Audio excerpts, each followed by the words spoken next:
Being as skinny as possible on your horse will not make you happier and will not make you a better rider.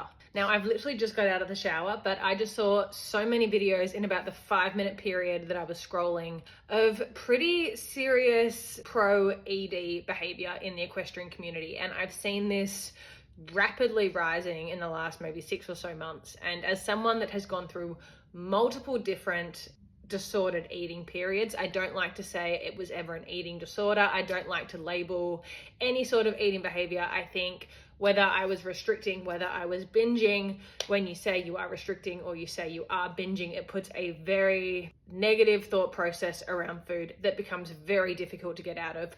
I think the less we can label food, the better. So I'm not going to say that I've ever had any sort of eating disorder, but I have been 49 kilos. And I don't like to say numbers as something for anyone to aim for, but I think it's important to note that I've been 49 kilos at my lightest, whilst being 5'10", a fully developed human being, and I've been as heavy as 85 kilos.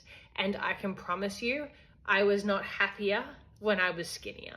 I've made a video on this before and it quite literally nearly ruined my life. I was so skinny that when I rode my horse, my tailbone would bleed. So guess what? I couldn't ride. To be a high level athlete, you need a certain amount of muscle, and to have a certain amount of muscle, you need a certain amount of body fat, and to have a certain amount of body fat, you need to have a certain amount of weight about you. And guess what? You can't do any of that without correct nutrition. Hello. Being an equestrian can go so hand in hand sometimes with pretty unrealistic beauty standards. And it's one of the rare sports where sometimes we can become more obsessed with how we look on our horse than actually how we're riding our horse. Which makes no sense because the amount of commitment that we put into this sport, we would never starve our horse, would we? And this partnership is 50-50. So if you wouldn't do that to your horse, why would you do that to yourself? I can promise you, as someone that has been there and has done that, it's not worth it.